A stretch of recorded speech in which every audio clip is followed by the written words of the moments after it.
Welcome back to Natal Reefing, and here's an update on Kate. Looks a little bit different to the last time you guys saw it because I got home about 2 days ago and I decided that I didn't like the purple stuff. It was never going to stay, the purple rock. There was that little like tabled section on that side, and there were like a few boulders in the middle just as placekeepers.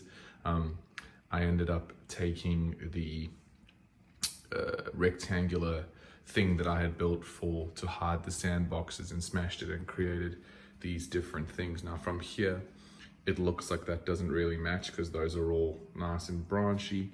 But if you have a look a bit closer, you'll see that this is actually not really as solid as it appears. There's a lot of like little swim through areas there. And it's all elevated off the ground. This one at the back is placed because I realized that I needed place for the fish to feel safe. So we can already see blue tangs hiding over there. Pretty sure that under there's our other bristletooth tang. He's found his little spot. And under there is the fox face. And I've got 2 algae magnets now because these fish go nuts. And just eat tons and tons of seaweed flakes, and because there's no algae in the tank, they have nothing to eat. The other thing that I can show you guys is what's happening in the sump.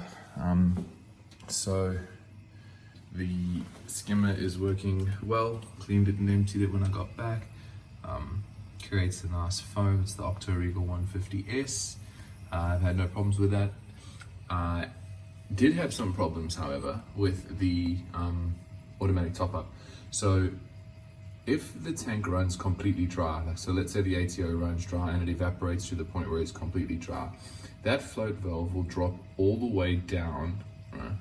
And it'll stay like hanging straight down. But at its absolute maximum down point, if this makes any sense, it doesn't actually let the water come out. So there was water in the reservoir to come out, but for some reason the tank, it didn't come through down into the tank. So yeah, and then as soon as you just moved that a little bit, like tickled it underneath like it was a special moment, you just basically then re-triggered the dripping out of the water. It wasn't salt creep, it was nothing. It just, when it is all the way down, it doesn't work. So I think I'm just gonna have to make sure that it never happens again. I also bought, in here already was about 2 kilograms of cycled media, and I bought another 2 kilograms of it. So altogether now we've got 4 kgs of biological media with a little bag of carbon because the water was looking a little bit yellow. So there we have it, guys. The tank as it is now 3 months old. I think 2 and a bit months old. Replaced the filter socks with filter cups. I do need to change those bits of filter wool because I took out the rocks and whatever, so I kicked up a whole bunch of stuff. So I replaced the filter socks with the filter cups, and I've got more biological media in the tank, and now the aquascape is what I would consider probably finished. That's how it looks.